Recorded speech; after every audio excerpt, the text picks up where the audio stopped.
Garcia Pereira, começava por si a olhar para esta demissão de Miguel Macedo. Antes de irmos aqui ao Ministro, se calhar olhamos para aquilo que é mais atual, que foi a escolha já da sucessora Anabela Rodrigues. O que dizer desta escolha tão afastada do Ministério da Administração Interna? Eventualmente a razão foi para não se correrem riscos? Bom, boa tarde, antes de mais, ou boa noite. Não, primeiro, eu não julgo que seja tão afastada do Ministério da Administração quanto isso. Portanto, trata-se de uma pessoa que já foi diretora do Centro de Estudos Judiciários, que integra o Conselho Superior do Ministério Público e, portanto, é uma pessoa ligada, digamos, a estas matérias. Eu penso que esta é uma tentativa clara de distanciar o Governo do lodaçal da corrupção e das medidas de favorecimento em que tem estado atolado e que foi tornado claro agora com estas revelações. Quanto ao envolvimento ou não do Ministro direto do Ministro Miguel Macedo, vamos esperar mais alguns dias para Mas para saber. Já fez bem, independentemente disso, sem demitir-se? Almoços em Espanha e cunhas para arranjar bilhetes para Champions, para chineses dos vistos Golden, não são propriamente as atitudes que um Ministro deve tomar, mas o que há aqui é de facto uma tentativa do Governo de se separar de uma coisa que é o fruto da sua política. É preciso recordar aqui que os vistos Golden foram apresentados, em particular pelo vice-primeiro-ministro Paulo Portas, como um instrumento extraordinário de desenvolvimento económico, etc. E agora se vê que não era outra coisa que não fosse a criação de uma teia de corrupção e de favorecimentos, com lucros e comissões e luvas absolutamente milionárias, enquanto simultaneamente o cidadão comum vê os salários e as pensões. Mas efetivamente trouxe uma receita de 1.000 milhões para Portugal. Em termos de urgência financeira, vale ou não a pena pensar-se neste tipo de medidas como necessárias para conseguir equilibrar as contas de Portugal? Primeiro vamos ver se trouxe, isso é o que é referido, vamos ver se trouxe esse dinheiro foi utilizado, grande parte dele, na aquisição de imóveis, mas a verdade é que a contrapartida disso é de facto o envolvimento numa rede de tráfico de influências que é absolutamente inaceitável e inadmissível, mas que tornou-se o modo de ser de certos estratos superiores da administração pública e do governo de funcionário. Estamos a falar dos vistos Gold como uma medida de alguma forma extraordinária, nova, que foi implementada, e trazendo aqui para a nossa conversa também a questão do caso da supervisão, no caso do mecanismo de resolução. A verdade é que quando toca a implementar as medidas, parece que se está sempre a correr atrás do prejuízo e que somos maus a supervisionar, porque tudo isto poderia eventualmente ter sido evitado. Somos os portugueses. Sim.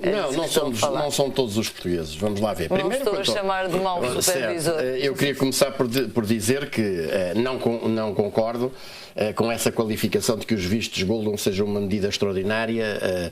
Aceitar dinheiro que vem e que é uma fonte de corrupção e de branqueamento de capitais e que serve para dar fiotes toda a hora. Extraordinário não era elogioso, era extraordinário no sentido de é nova e um professor extraordinário de arrecadação. O Governo também vai envolver-se no negócio do tráfico de droga porque traz bastante dinheiro e isso permite abater o déficit? Mas que argumento é esse? Vamos lá ver, primeiro ponto. Segundo ponto, ainda quanto ao Ministro, é evidente quando está aqui em causa um serviço que depende diretamente dele e outro que ainda se vai esclarecer o que é que andou a fazer num dos serviços envolvidos aqui, isto é o SIS, porque evidentemente a questão da limpeza que é feita e reconhecidamente feita no gabinete de uma pessoa que já está a ser investigado pela Polícia Judiciária, com certeza que não foram lá limpar as paredes, foram lá apagar vestígios da produção de ilícitos e, portanto, como é que um serviço de informações se presta a este tipo de fretes e como é que isto se passa sob a alçada de um responsável político que não tem outra coisa a fazer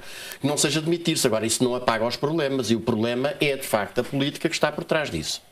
Quanto à supervisão, bom, eu queria salientar que neste momento passam qualquer coisa como 111 dias após o reconhecimento pelo Banco de Portugal, pelo Presidente da República, pelo Banco Central Europeu,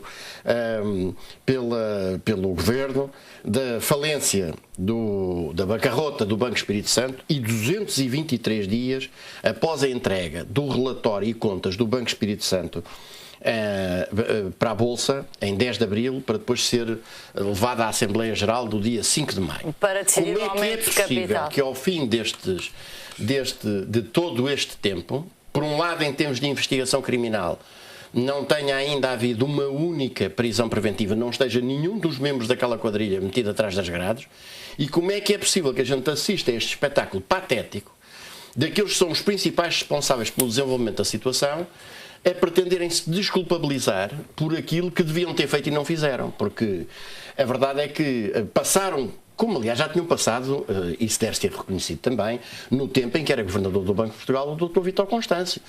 Agora aqui, a gravidade daquilo que se passa com o BES é porque é a reincidência exatamente do mesmo tipo de métodos.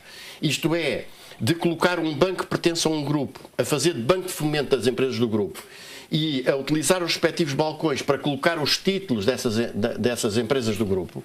Esta situação está perfeitamente detectada no final do ano passado, e já estava fortemente indiciada um ano antes, e o Banco de Portugal não tomou nenhuma verdadeira medida de efetiva supervisão e fiscalização. Carlos O que Costa... levanta uma questão, peço desculpa, o que levanta uma questão.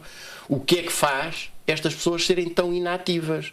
Quando digamos que qualquer cidadão minimamente atento, pelo menos desde abril, e eu volto aqui a referir, no jornal do meu pequeno partido, o PCTP-MRPP, no Luta Popular, no dia 10 de abril, saiu um artigo que dizia quem supervisiona o supervisor a denunciar exatamente aquilo que o relatório de contas do Banco Espírito Santo já demonstrava claramente, e a ausência completa de tomada de medidas, quer antes, quer depois, durante o tempo que seguiu até depois disso. E, portanto, há aqui uma cumplicidade que suscita o problema também de saber se os dinheiros do BES serviram apenas para pagar as campanhas eleitorais dos partidos da chamada arte da governação e os respectivos candidatos presidenciais, como se soube entretanto. Se o BES serviu apenas para fornecer 40 ministros e secretários de Estado nestes 40 anos, ou serviu também algum do dinheiro do BES anda circulando pelas algibeiras de outrem, porque não é de todo aceitável, e eu devo dizer que manifestar publicamente a minha revolta pelas imagens que nós hoje podemos ter daquela comissão parlamentar, os partidos, em particular os da oposição parlamentar, os partidos da esquerda parlamentar, que não mexeram uma palha, senão ao fim de 6 meses, e depois vai-se para uma comissão parlamentar em que está em causa uma bancarrota, uma falência absolutamente fraudulenta, que vai custar muito ao país, e nós vemos um ambiente de completo, parece uma mesa de café. E termino dizendo o seguinte: aquela comissão de inquérito é uma farsa. Já o disse aqui e volto a afirmá-lo. E os partidos parlamentares que não se queriam confundir com aquilo, o que deviam era não pôr lá os pés.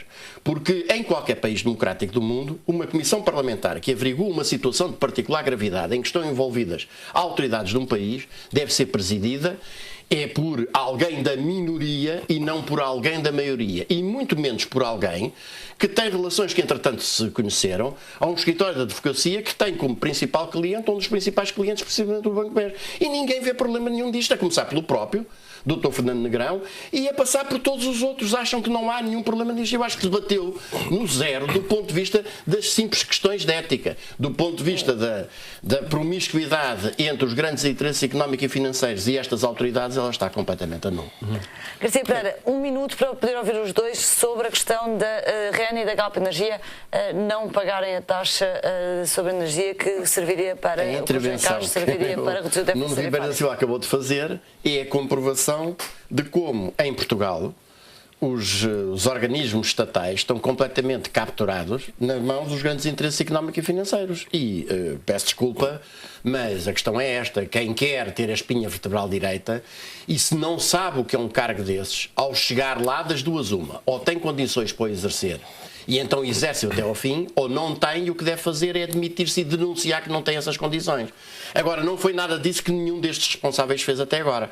E é preciso dizer que no caso de Carlos Costa, atenção, Carlos Costa é um dos coautores do golpe de Estado legislativo levado a cabo entre 31 de julho e 3 de agosto, de que não vale a pena a gente passar por cima como se fosse gato sobre brasas.